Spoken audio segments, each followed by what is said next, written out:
If a little green is good, more is even better. Now, back to Green is Good with John Shegerian and Mike Brady. Welcome back to Green is Good, and we're so honored today to have Maikhanh Nguyen on, who is the founding director of Connecting the Dots. And she has connectthedotsnetwork.org, a wonderful website, and they green nonprofits. And welcome to Green is Good, Maikhanh Nguyen. Well, thank you. Thank you for having me. I appreciate your time. Oh, yeah. And this is the California show, because the first half of the show, we had Bryan Au on from Los Angeles, and the second half, we have you on from San Francisco. So we're staying in California today, Maikhanh. Great state to be. Hey, so listen, connect the dots. That's what Mike and I like to do here on Green is Good, and we love the mission you're on. Can you give our listeners a little background and sort of the elevator pitch on how you founded Connect the Dots and what you really do? Sure, of course. So Connect the Dots, we're a nonprofit where we work with other nonprofits to help them be green, to help them reduce their environmental footprint. And basically, we're looking at nonprofits that overall have their own buildings, so the soup kitchens, the shelter homes, the supportive low-income housing facilities. And we help them to reduce in the areas of energy, water, and waste. I think when we talk about green, everybody has different ideas of what that is, green rooftops, urban gardening, or organic farming, and so many other things.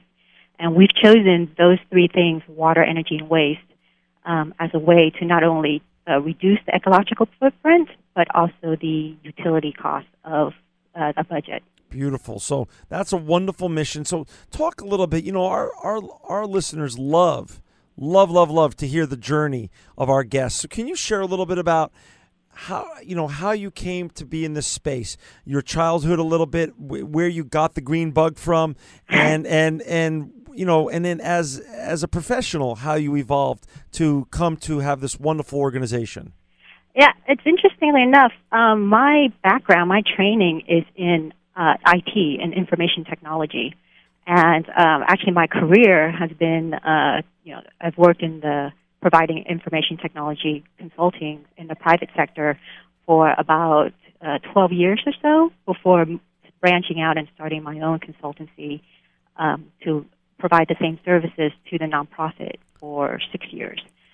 So the greening part, though, didn't come to light until I think in all the time that I was working as a consultant, I was able to see the different cultures and work environments of a company, and I saw how much abundance of resources that we have and how much we go through within an office. The paper, the toners, the printers.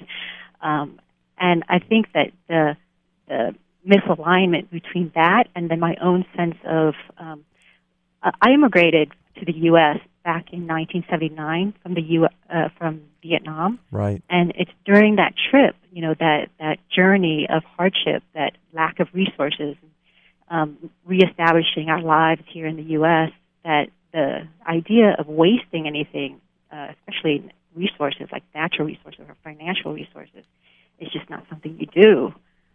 It's evil in some sense, and to see within the office, there's just so much being going through. It was a misalignment that didn't come to fruition until late 2007 when I was volunteering at a nonprofit and seeing how much they were spending in the waste, the trash services, because they weren't recycling or composting. And I think that was the final itch that had to be scratched, So that was when I launched Connect the Dots. Wow, good for you. This is so unique. We've never had a guest that's talked about this issue, and this is so important. And your journey is fascinating in that, the things that we learn so young become so ingrained and burned in our soul. That's very interesting how you came to this place. So you founded this great organization, Connect the Dots. And for our listeners who just joined us, if you've got your iPad or your laptop or in front of you, please go to her website, Maikhanh's website, www.connectthedotsnetwork.org. Share a little bit about how you started, the first couple months, what your mission was then, and how you've evolved as an organization. Right. So I think when we launched in 2008, with good intentions of wanting this to reach out and go nationwide, I think that's when the economy of 2008 just happened, right? And it just was a dramatic shift in our funding situation, where not only were we impacted by the lack of grants or funding available for our work, but then also the nonprofits we were trying to work with, they were cutting down on their staff to just provide core resources, and to take on a greening effort was just, a little bit cumbersome for them. Right. But we were successful in convincing the selected few, the few that were able to see the value of what we bring. And with them, we've been able to generate savings that to prove the concept and the effectiveness of our program. So generating millions of gallons saved per year, or energy reduced, and the amount of money that they were saving. I think that helped us to continue our work. I think the question comes up with, when I look at the numbers that we've been able to generate, I feel good on the most part, but there are days when I think we got to work faster. We need to do more. There's so much more that we can do, and I think it's in that need and in that spirit that keeps us going, and reaching out to the community to help us reach more nonprofits and convince them that this is the thing to do. Well, that's interesting. When Mike and I have learned over the last couple of years, as we've spoken to great people like you at big corporations, at little corporations, at nonprofits, that this whole greening and this whole sustainability movement is a process. Mm-hmm. And so many people like you are very pleased with their results, but they're not satisfied yet. So take us through. So in 2008, how many nonprofits did you have? In 2009, how many nonprofits? In 2010, speak about the evolution of how many you've landed year after year, and what's your goals for 2011 in terms of how many nonprofits you're serving? Right. Great question. 2008, I think we started out with a handful of maybe 6 or so. Okay. And in 2009, we doubled it to be 15 nonprofits. Wow. But 15 nonprofits, but that translates to 31 buildings that we worked on. Ooh. So the number of profits and the number of buildings are two different metrics that we try to cover. Sure. And I think this is where my IT background is, about the metrics of what are the tangible things we can measure. Right. And in 2010, we're still working on calculating the numbers for ending out last year's numbers, but we definitely increased the number of nonprofits to be around 24, and the number of buildings increased even to 52 buildings. So suffice it to say, you're growing every year. Yes. And nonprofits need your services. Yes. And if out of our listener group, we have listeners around the United States and around the world. If a nonprofit hears you in New York, are you servicing also other states yet, or are you still just California-centric? We're very California-centric, in very San Francisco Bay Area-centric at this point. Great. We're still growing, and I think this comes back to your original question of, are we growing fast enough? And we definitely are not nationwide, but I think we're looking for different chapters and enthusiastic individuals, motivated individuals, to take the methodology that we have and apply it to their local cities and build the partnerships with the programs there. And we're glad to share any of that, just to shorten the life cycle for those people to get up and running. So you're pleased, but not satisfied. That was a good way to put it, John. So that seems to be the theme. Yeah. So share some of the challenges that nonprofits face that to green their operations. What are some of the opportunities that you find when you start handling the greening and connecting the dots for the nonprofits that you handle? Great question. I think I can summarize the two main challenges that nonprofits face, and I think it's across the board for most things that they always face, which is lack of funding and lack of staff time. So the staff time is needed to research, like with full intention of wanting to do the right thing. you still need to know what is the right thing to do. And so there's time invested to research the abundance of resources out there, right, of the different incentive programs that are available and how they've changed through time and who to contact and the green vendors that are coming up and the services they provide. So keeping on top of that is one energy sink for a staff resource. Right. And then actually doing the implementation, like who to contact for energy efficiency proposals. So these things just require time, and we see ourselves as a role. We have a role to help the nonprofit keep this along. So having the funding and also having an inside champion, which is so interesting because even big corporations that Mike and I speak with on this show say they always need an inside champion. Right. Or champions. Right. So, okay. So now you come, a nonprofit contacts you, you make a deal, and later on we're going to talk about how, your model works, your business model. How do you go about greening that facility? What's your approach? Like, obviously at this point, now that you're in your fourth year of operation, you have an SOP. How does that work? Right. So our approach is in our name, connect the dots. Where we're not about reinventing the wheel, we're about connecting to existing resources like incentive programs and rebates and the inspectors that are available to provide their lifetime knowledge in their specific field. So we want to connect those programs to the nonprofits and have the nonprofits take advantage of them. And we help them along in that process. Gotcha. And in doing so, they can leverage a lot of the incentives and devices that are given by the programs and put it to use. So, explain now, there's a lot of people who listen to this show, and they might be in other states, but they're going to get inspired here to green their organization. So good people like our listeners donate money to nonprofits all across the United States. Mm-hmm. And so this is really a function of also nonprofits not letting shrinkage happen, not having any waste in their organization of that precious money and those precious resources that are donated to them. Right, exactly. This starts the rippling effect, that where one donation or contribution to us, it can ripple out to be savings that can be generated to multiple nonprofits. That can then be reinvested into additional activities that take them further down the greening path. And so explain who is like your right over the center of the plate in a baseball analogy.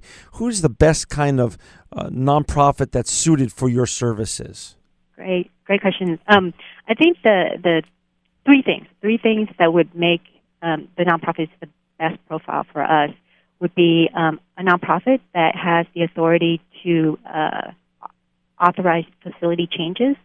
So because a lot of the recommendations that we're making is to upgrade water fixtures or lighting equipment. So we're more looking towards a nonprofit that can make that call versus those that rent out of a building with several other tenants. And then number two is that they have the support of their senior management team. I think that we don't necessarily need the senior management team to be gung-ho environmentalists, passionate about the environment, just that they recognize it as an issue and want to be more optimized about how they operate. And number three would be that they have a little bit in their budget to actually invest in the upgrades, the recommendations that we make to them. So, okay, so these are all great points. So let's go back to what we were talking about earlier. Do the nonprofits have to actually own the building, or are these upgrades possible if they have a long-term lease and they want to be greener and save more money? Exactly. They don't need to own it, just that they have the authority to make those calls. So the long-term lease would give them that authority, or if they're the master lease, then that's another situation. So we've learned different variety of ownership levels. Right. So good point. Maikhanh, this is so fascinating. Mike and I have been so lucky to have so many great guests doing so much good. And this is a whole separate and new, paradigm. Have you created a paradigm that is very replicable in different cities and in different countries? And can you take it on the road, or can you partner up with other great people like yourself to do this in New York and to do this in Boston, in Miami, and across, continents? That's the dream. That's the dream. We definitely feel that this is a replicable model, and we want to take it on the road. We want to partner with those who are enthusiastic and want to take on the challenge. Well, Maikhanh, you sound like you are so humble as a human being. You're probably never going to get to these figures, but we got some wow numbers that I got on your website, which if you're following along on your iPod or your iPad or your laptop, you can access by going connectthedotsnetwork.org.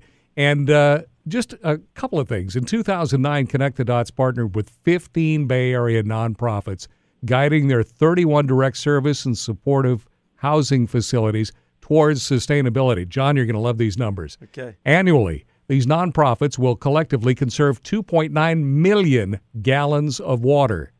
Put it another way, that's enough to fill 45,000 bathtubs, okay? Oh. Collectively will divert 356,000 pounds of waste, enough waste to fill more than 25 garbage trucks. And this is just in the Bay Area, right? Reduce 94,035 kilowatt hours in electricity, saving enough energy to power the average American home for over a decade. Okay? A final number, a wow number. Yeah. Save $187,540 within the first year and $788,141 in total over the next 5. Maikhanh, you've got to be doing something right. Thank you so much. That's great. I mean, this is really, truly great news, what you're doing, because, it makes, if I'm donating to a nonprofit and I know they're using your services and they should be advertising, which I want you to explain, are they advertising that they're using your services? Because that means more of the money that I donate is going to the cause that I donated instead of being wasted in, as you've pointed out, energy, water, waste, and other things like that. Yeah, excellent point. And I think this is where we can definitely do better to market information like this with our clients. Sure. I think we've been working to generate these numbers or to get these impact savings rather than telling the story about it. But I think that's definitely a key area. So well done. So share some of the stories, if you can. Share some of the names and the brands, or at least some of the stories, how they worked, so our listeners can hear the success that you've had, so they could get motivated and inspired to do the same for themselves or for their organizations where they're listening to this. Well, I mean, as far as the groups we've worked with Walden House, where they provide substance abuse treatment programs for the community, Compass Community Services, variety of Episcopal Community Services, just a lot of treatment centers and housing facilities and soup kitchens, whatnot. Wow. So, so this year, compared to last year, how much are you going to grow? You're going to grow 10%, 20%, 30%? What's your thought? What does your pipeline of new business look like? Right. I think our goal has always been to try to manage the growth as well as, just not growing so wild that we lose the methodology. And I think it's more also that we're looking to grow into different counties now, beyond San Francisco and beyond the region. So I think it's less about the number of buildings and more about where we can strategically place our time and our commitment. Got it. That is just fascinating. So, what's with regards to connecting the dots, and for our listeners who just turned in, like Mike said earlier, www.connectthedotsnetwork.org. How many people do you have working for you now, Maikhanh? Because obviously when you started, it was the vision of a special person, you, who was the founding director. How many people did you have back in 2008, and how many do you have today? Right. So, to tell you the truth, we're keeping our operations small. So up until now, it's been me and volunteer time from others, very dedicated, passionate folks. Sure. And this year we are planning to grow for 3 people. Good for you. So now, without giving any secret sauce or secrets, obviously you have groceries to buy. Obviously you have phone bills to pay and rent to pay. How do you make money in saving others money and resources? I will share the secret sauce if the secret sauce would bring more savings to the nonprofit. Okay. But basically, our model is that we do raise our own money. We do go for grant funding from different sources like foundations, and even have contracts with the city to provide these services to the nonprofits that they give money to. Right. Right. Our business model is also that we can then subsidize our cost to the nonprofits. So our time is free with some nonprofits, and then there's also a little bit of a fee-based charge for others. So we have a little bit of earned income as another income source. And then individual donations is another area. Is there a way to donate on your site? There is, definitely. Please go to our website, connectthedotsnetwork.org, and there's a donate button that you cannot miss. So let's talk about this. Is there ever type of a business model that you could evolve into where if you work connecting the dots for a nonprofit and save them X amount of money and resources, you get a percentage of that? Yes. I mean, I think we explored those business models and also approached the nonprofits with that. And I can think just given that as an option, we haven't had any actual nonprofits wanting to invest in that. Gotcha. And I think it's a combination of the environment, the economic environment, and challenge during this time. Sure. But I think every year we want to try new strategies to help us be a little bit more sustainable. You've authored a chapter in a book, Nonprofit Guide to Going Green. Speak a little bit about authoring that chapter and what has that done for you professionally and for your organization. Right. So the book is a collection of different authors contributing different content and chapters into one collaborative resource book. And so my chapter was on demonstrating to others that there is quite a bit of savings involved, and we gave a case study of the Jordan apartments. And I think from being published in that book, we got a little bit more attention about what we're doing, and more nonprofits were calling us to explore a little bit more if it was what they could do for their buildings. You know, Maikhanh, what you're doing is special work. Have you run into, now in your travels and in your profession that you've chosen, and it's just wonderful stuff, have you run into other Maikhanh Nguyens in other cities or other countries? Are there other people like you doing similar stuff, or have you really created something that really wasn't thought about before? I like to think that I'm unique. Well, for sure you're unique. But I think there are very fantastic, creative, wonderful folks in every part that I meet, and I'm also always blown away by what they're doing. And I think that gives me the motivation to push more to be part of that group. Two last questions, Maikhanh. Best moment since you started this organization. Favorite moment that you wish you could relive and you want to relive over and over again since you've started this great organization, Connect the Dots. I think what's hard for me to convey to folks who aren't there or aren't going through it is just the energy that you feel when you're talking to the nonprofit staff or to the clients that they serve. That when you talk about why folks should care about the environment, even when there's so many other priorities in their lives and issues that they're going through, and then to have that connection about the environment and seeing the shift in their behavior. And checking back in a few months later or years later, and they're still doing those things. I mean, I think that is always moments that I feel like I'm on the right track. This is what I was supposed to do. Wow. I like it. On the right track. We all want to feel like we're on the right track. We're down to the last minute and a half or so, Maikhanh. Can you share any other pearls of wisdom? Because we get so many people, Mike and I, we get letters or emails more particularly and messages from people. How do I do that? How do I become the next Maikhanh Nguyen?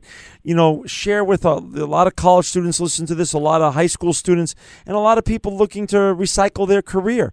What pearls of wisdom can you share with them in the last minute and a half or so? Wow. I think it's just asking what's stopping you. I think there's a lot of fear that we have about ourselves, about what we can do or can't do, about whether we have the right training to do it. And I think that those things can't really be discovered until you try it. And I think it comes back to what I found with Connect the Dots is that once you take some sort of action, if it's something as simple as changing a light bulb or changing a shower head, it's that action that leads you to think about some things in a different way that leads to future action. So I think it's just do it. I love it. Do it. That's great advice and simple advice. Do it. And that's from Maikhanh Nguyen. And we're at the end here just for today. And Mike and I are so honored that you came on our show today, Maikhanh. And we just wish you continued wonderful success. For our listeners out there, please go to her great website, www.connectthedotsnetwork.org. You can also decide to support her organization because you could donate right while you're on the website, or you could hire her to help your nonprofit go green. If you're up in the San Francisco Bay Area, Maikhanh Nguyen, you are an eco-visionary on a wonderful mission and truly living proof that green is good. This program will be available for downloading in a couple of days from our station's website, keyword podcast. Thanks for listening, and join us again next week at the same time for another edition of Green is Good.